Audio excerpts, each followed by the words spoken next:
Captain Leo Marquez adjusted the controls of the research vessel Odyssey, keeping his eyes fixed on the shimmering surface of Jupiter's moon, Europa. His first officer, Ravi Singh, stood beside him, studying the data streaming in on the holographic display. "Any anomalies on the scanners, Ravi?" Leo asked, his voice steady despite the anticipation. "Nothing yet, Captain. The ice crust is stable, and the subsurface ocean readings are consistent with our last flyby," Ravi replied, swiping through the digital panels. Just then, a junior officer, Ensign Carter, burst into the bridge. His face was pale, his eyes wide with alarm. "Sir, you need to see this. There's something big coming out of warp near the outer marker." Leo and Ravi exchanged a quick glance before rushing to the main viewport. The stars seemed to warp and twist as a massive fleet materialized from nothingness, their ships sleek and menacing against the backdrop of space. "Sound General Quarters, Ensign. Get me a direct line to UNSC Command, now." Leo's command echoed through the tense air of the bridge. The crew scrambled into action, the klaxons blaring throughout the vessel. Ravi kept his eyes on the alien ships, his mind racing. "They're positioning themselves around Europa, Leo. It's a strategic encirclement." Leo watched the display, his jaw set. "Open a channel, Carter. Let's see if they're talkative." A few tense moments passed before the communication line crackled to life. An image flickered on the screen, revealing an alien with a chitinous exterior and piercing, luminous eyes. Its voice, when it spoke, was laced with an unsettling harmony. "I am Commander Thrix of the Caldari Sovereignty. Humans, you occupy territories that belong to us by ancestral right. Depart or face obliteration." Leo stepped forward, his stance firm. "This is Captain Leo Marquez of the Odyssey, representing the United Nations Space Command. We recognize no claim of yours. We are prepared to defend ourselves." Thrix's mandibles twitched, a sign of irritation, or amusement, Leo couldn't tell. "You misunderstand, human. This is not a negotiation. You have 24 hours to comply." The transmission cut off abruptly, leaving the bridge crew in stunned silence. Leo turned to Ravi, his decision clear. "Prepare for a long haul, Ravi. Inform the crew and start planning our next moves. We need to know more about these Caldari." As Ravi nodded and walked away to carry out his orders, Leo turned his gaze back to the looming fleet outside.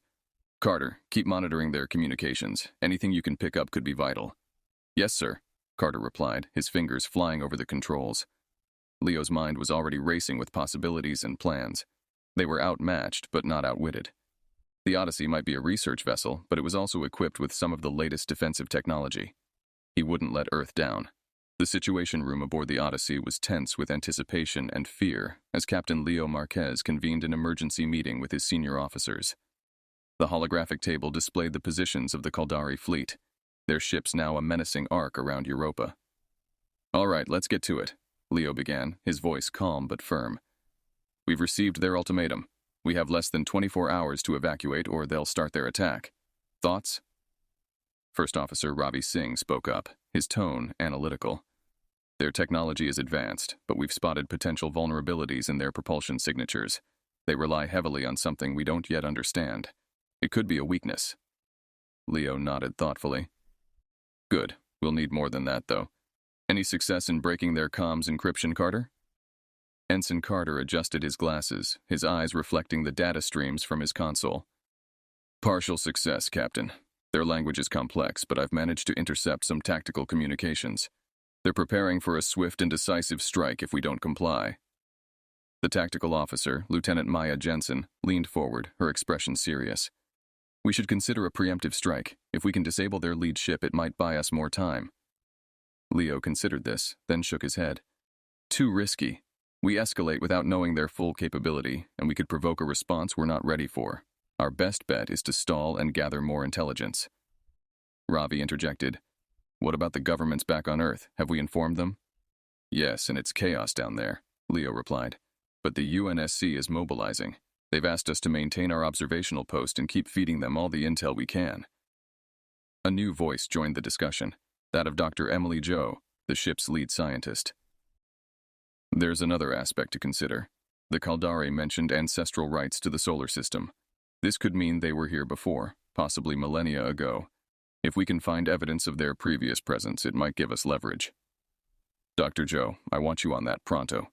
Anything, myths, legends, or scientific anomalies we've overlooked," Leo ordered. Emily nodded, already scrolling through her datapad. I'll start with geological records from Mars and the Moon. There might be traces we've previously misidentified. Leo stood, his gaze sweeping over his crew. Everyone has their assignments. I know this is what we trained for, but keep sharp. This isn't a drill, and it's not just about survival. We're the first line of defense for Earth. Let's be thorough, and let's be smart. As the officers dispersed to their respective stations, Leo lingered, looking at the holographic starscape dominated by the Caldari ships. He then turned to Ravi, lowering his voice. Keep an eye on crew morale, Ravi. We need everyone focused and at their best. Ravi nodded, understanding the weight of their command. Will do, Leo. We'll keep things tight here. With the meeting adjourned, Leo returned to the bridge. He stared out at the vast expanse of space, at the hostile ships that threatened his home. He wasn't just going to wait for the Caldari to make their next move. He would be ready, and so would his crew. They had to be. The command center on the Odyssey was alive with urgent activity, monitors flickering with data as the Caldari fleet commenced their first major offensive. Captain Leo Marquez watched the live feeds from Mars, where the colonists were scrambling under the sudden, devastating attack. Status report, Leo barked, his eyes never leaving the screen. Lieutenant Jensen, monitoring the tactical data, responded with grim determination. The Caldari fleet has launched a coordinated strike on Mars. They've disabled the planetary defenses within minutes using some sort of electromagnetic pulse. Major cities are reporting heavy casualties and widespread panic. Leo clenched his jaw. Visual on Mars, now.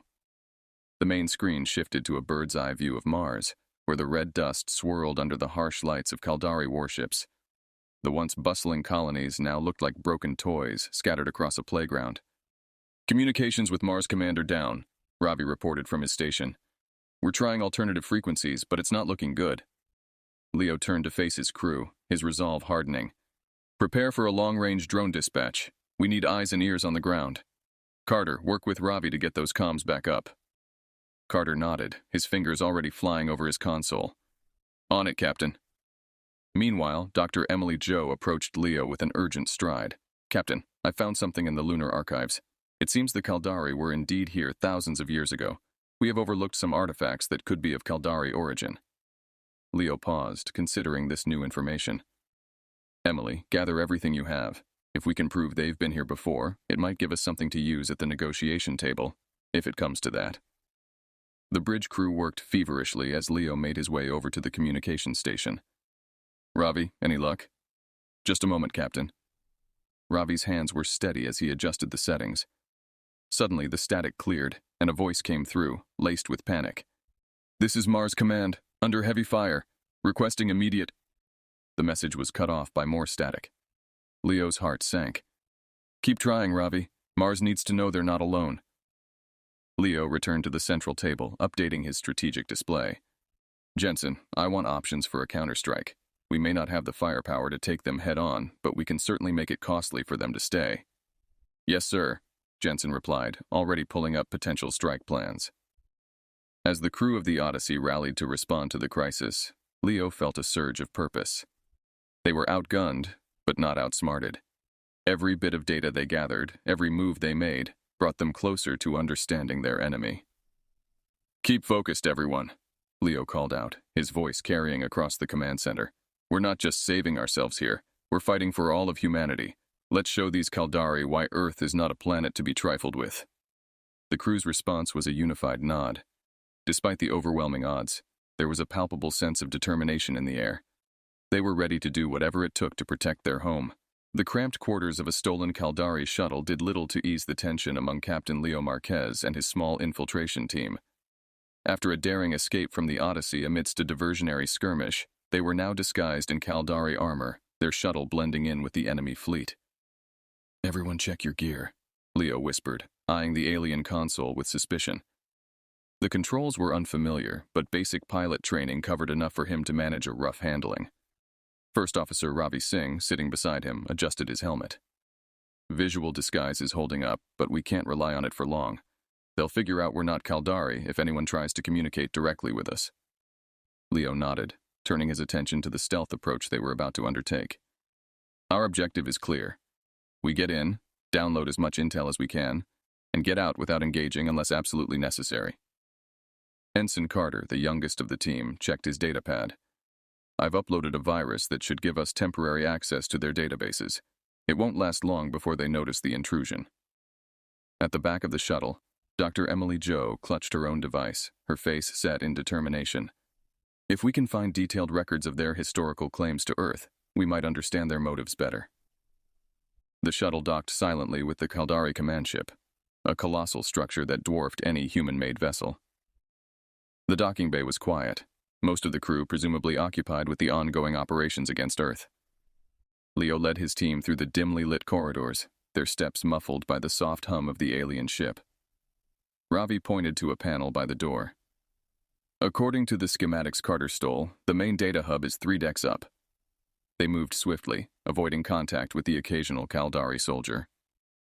Carter's virus held, the doors granting them passage without alert. Finally, they reached the data hub, a vast room filled with flowing holograms and alien script. Carter set to work immediately, his fingers flying over the holographic interface as he started the data transfer. It's working, but it's a lot of data. I need time, he muttered, glancing nervously at the door. Leo stood guard, his weapon ready. You've got 4 minutes, then we need to start moving back to the shuttle. As the transfer ticked on, Emily explored the adjacent archive, her translator device working overtime. There's reference to a previous Caldari civilization here thousands of years ago. They left Earth after a catastrophic event. It seems they believe it's still rightfully theirs. Ravi kept watch on the hallway, his voice low. It's not just about resources for them. It's about reclaiming a lost home. That's why they're so driven. The quiet hum of the ship was suddenly pierced by an alarm. Leo's head snapped towards Carter. Time's up! We need to move, now! Grabbing whatever data they could, the team hurried back towards the shuttle. They dodged patrolling Caldari, their hearts pounding as they retraced their steps through the confusing layout of the alien ship. Just as they were meters away from the docking bay, a group of Caldari soldiers rounded the corner. Leo and his team froze, weapons raised. Stun them, Leo commanded, firing his weapon. The Caldari fell, incapacitated but not harmed. They sprinted into the shuttle, sealing the door behind them. As Leo piloted them away from the command ship, Ravi let out a shaky breath. That was too close. Leo kept his eyes on the viewport, the stars streaking by as they made their escape. We got what we came for. Let's just hope it's enough to help us turn the tide. Back aboard the Odyssey, Captain Leo Marquez and his team reviewed the data they had stolen from the Caldari ship. The command center was abuzz with activity as they planned their next move. All right, let's break down what we have, Leo began, addressing his officers. Carter, start with their technology vulnerabilities. Carter stepped forward, displaying a series of schematics on the main screen. The Caldari ships are heavily reliant on a specific mineral for their propulsion systems, ziridium. It's rare, but we've detected significant deposits on Earth. If we can disrupt their supply or manipulate the mineral's properties, we could severely cripple their fleet. Lieutenant Jensen, the tactical officer, chimed in, her eyes sharp. We can use this. I propose setting traps on Mars. If we can lure them into mining operations, we can ambush them. Hit and run. Keep them guessing. Leo nodded, approving the plan. Do it. Prepare the mining sites with explosives. We'll make Mars a quagmire for them. Dr. Emily Jo, still poring over the historical data, added another layer to their strategy. There's more. The Caldari have a deep cultural reverence for certain stellar phenomena. The upcoming solar eclipse could be seen as a significant omen. We might use this to our advantage. Psychological warfare. Ravi Singh, ever the strategist, saw the potential. If we broadcasted a message during the eclipse, framing it as a bad omen for their invasion, it could stir superstition in their ranks. Confusion and fear could weaken their resolve. Leo considered this, then gave his consent. Prepare the broadcast, Carter. Sync it with the eclipse's peak. Make it count. The next few days were a blur of preparation and execution.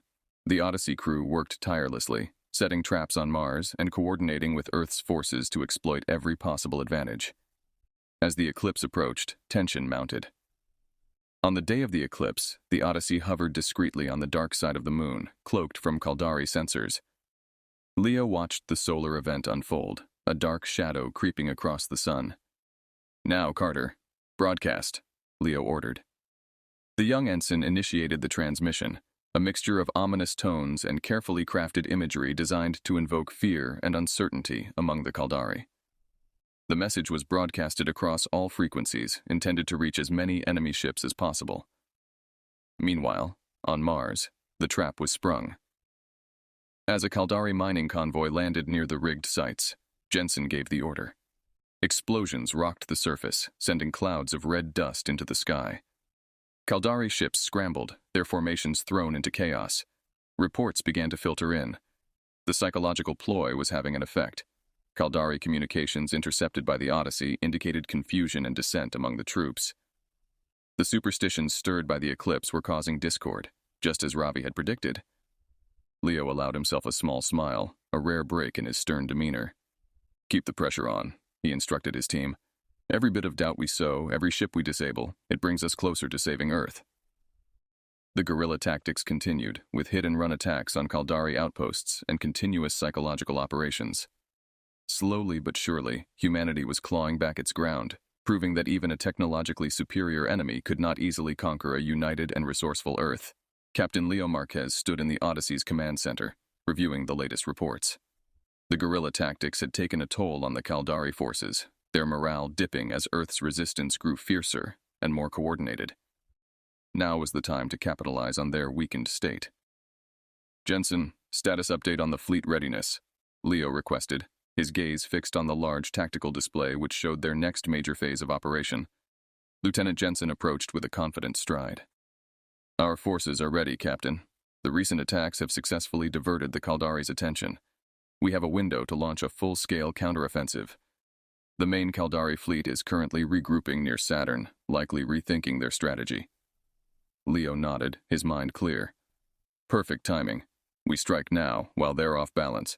Prepare the fleet for a coordinated assault. I want every available ship to participate. This is our chance to push them back and gain the upper hand." As the crew set into motion, Ravi joined Leo, looking over the deployment plans. "We've prepared some new offensive technologies based on the data Carter retrieved. Modified torpedoes that should be effective against their shields." "Good," Leo replied, his tone resolute.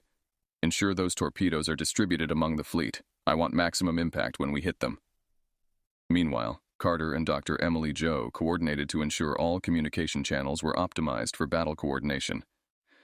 "We've set up a secure quantum relay across all ships. Should keep us a step ahead of any Caldari jamming attempts," Carter reported. As the fleet amassed near the rings of Saturn, the tension was palpable. Leo addressed his crew and the Allied forces via a fleet-wide broadcast. "Today, we stand united, not just as representatives of Earth, but as defenders of our home and our future. The Caldari sought to break us, to make us run. Today we show them that humans stand their ground. We fight not just to survive, but to prevail." With the fleet in position, the Odyssey led the charge. The Caldari, caught by surprise, scrambled to mount a defense, but the initial salvo of modified torpedoes broke through their shields, causing chaos in their ranks. The battle raged, with ships darting between the majestic rings of Saturn, exchanging fire in a deadly dance. Leo piloted the Odyssey through the thick of it, directing his crew with precision. Every maneuver brought them closer to a decisive victory. As the main Caldari command ship took a critical hit, a cheer went up among the human fleet. Ravi turned to Leo, a rare smile breaking through the tension. "It's working, Leo. They're retreating." Leo allowed himself a moment to watch the Caldari ships begin to pull back. "Maintain pursuit. Push them out of the system. We need to make sure they don't think of returning." The battle continued, but with every passing hour, the human fleet drove the Caldari further back. By the time the remnants of the alien fleet limped away from Saturn, it was clear that the tide of war had turned in humanity's favor. Exhausted but elated, Leo addressed his crew once more. "You've all done incredibly well today. Thanks to your bravery and determination, Earth is no longer just defending. We're on the offensive now." The victory at Saturn marked a crucial turning point in the war. With their fleets severely damaged and morale at a low, the Caldari forces were no longer the overwhelming threat they had been. Humanity had not only held their ground, but had pushed back, proving that they would not run, not now, not ever. In the aftermath of the victorious battle near Saturn, Captain Leo Marquez and the crew of the Odyssey regrouped and prepared for what they hoped would be the final push against the Caldari. As Earth's forces gained momentum, the Caldari, in a desperate bid to reclaim their dwindling advantage, launched a direct assault towards Earth. "Reports are coming in. The Kaldari are amassing for a large-scale strike. Their target is Earth itself, Ravi announced grimly as he stepped into the strategy room where Leo was coordinating with his top officers. Leo's gaze hardened. They want to hit us where it hurts. We'll make sure they regret that decision. Prepare all units. We're going home to defend our territory. As the Odyssey and the rest of the human fleet raced back towards Earth, Leo communicated with Global Defense Headquarters, synchronizing their strategies. The Earth's forces fortified their positions, readying every available weapon and soldier for the coming onslaught. Lieutenant Jensen laid out the defensive plans on the main display. We've set up orbital and surface-based defenses around key points, major cities, military bases, and resource depots. We also have squads specialized in ground-to-space combat ready to intercept any landings. As the Kaldari fleet approached, a sense of solemn determination settled over the crew. Everyone aboard the Odyssey and across Earth's defenses knew the gravity of the situation. They were not just fighting for control or survival now. They were fighting to end the threat to their home once and for all. The first wave of the Kaldari attack was brutal. Hundreds of ships descended from the sky, lasers and missiles carving bright arcs through the atmosphere. Earth's orbital platforms responded in kind, their railguns and missile batteries lighting up the sky with retaliatory fire. On the ground, civilians took shelter while military units engaged the Kaldari forces that managed to land. In major urban areas, fierce street-to-street fighting broke out. Captain Marquez, coordinating from the Odyssey, provided crucial aerial support, guiding drone strikes and tactical assaults.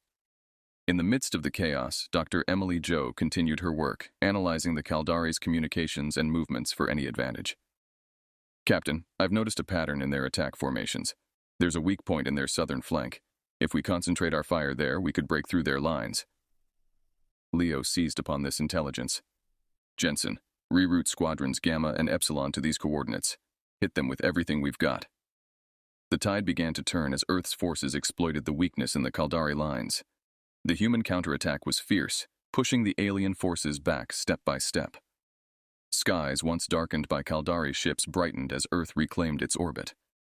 After hours of relentless fighting, the Kaldari's resolve finally broke. Their fleet, battered and significantly reduced, began a full retreat. Leo watched from the bridge of the Odyssey, a mix of relief and weariness evident on his face. "We've done it," he murmured, almost in disbelief. "They're pulling back." Ravi stood beside him, looking at the data streaming in. "It's a complete rout. They're in disarray. Earth's forces are reporting minimal resistance now." Leo nodded, allowing the weight of their victory to settle in. "Organize search and rescue teams. Let's help our people on the ground. After that, we assess the situation and prepare for any possible counterstrikes. But for now, we celebrate. This victory is for Earth." As celebrations erupted across the globe and among the stars, humanity had not only defended its home but also affirmed its place in the universe. They had shown that they would stand firm against any threat, not just surviving, but thriving in the face of adversity. The Kaldari had thought humans would run, but they were profoundly wrong. The dust settled on a battered but unbroken Earth. In the aftermath of their resounding victory, Captain Leo Marquez stood on the observation deck of the Odyssey, looking down at the planet they had fought so fiercely to protect. The blue and green orb was marked by scars of battle, yet it continued to spin serenely in space, a testament to the resilience of its inhabitants. Leo turned as First Officer Ravi Singh joined him at the window. "It's over, Ravi. We've pushed them back, for now at least." Ravi nodded, his expression mixed with relief and contemplation. "It's a significant victory, Leo, but there's much to rebuild, and the Kaldari could regroup. We need to stay vigilant." Leo agreed. "Yes, and we will. But for now, we can take a moment to appreciate what we've achieved. Earth is safe because of what we did." The communication channels were still buzzing, now with messages of thanks and coordination for reconstruction rather than war. Dr. Emily Jo approached them, a slight smile on her face. "Captain, the Council wants to commend you and your crew. There's talk of medals, parades." Leo chuckled softly. "Tell them we appreciate it, but our reward is seeing Earth whole and free. Still, make sure the crew gets the recognition they deserve." "Of course, Captain," Emily replied, her tone respectful. As the crew began the journey back to Earth, Leo spent his time planning the next steps for defense and diplomacy. The Kaldari threat had been a wake-up call to the nations of Earth. highlighting the need for unity and advanced preparation for any future threats. Upon landing, Leo was met with the cheers of crowds and the grateful faces of families reunited. The celebration was heartfelt, but the captain's mind was already on the future. In a meeting with global leaders, he advocated for a new coalition for space defense. "We can't go back to how things were," Leo asserted in the closed-door session. "The universe is vast, and we might not be as lucky next time. We need a united front, not just for Earth, but for humanity's future among the stars." His proposal was met with unanimous agreement, a rare outcome that underscored the impact of the recent conflict. Plans were set in motion to establish a permanent space defense force, one that would ensure the safety of Earth and its extraterrestrial colonies. Weeks later, Leo found himself back on the Odyssey, now docked as part of Earth's newly formed defense fleet. Looking out at the stars, he reflected on the journey they had undertaken. The challenges had been great, but so had the triumphs. Humanity had faced annihilation and had emerged stronger. "Ready to continue, Captain?" Ravi's voice broke his reverie. Leo turned, a firm resolve in his gaze. "Let's get to work. There's a whole universe out there, and we've got to make sure we're ready for whatever it holds."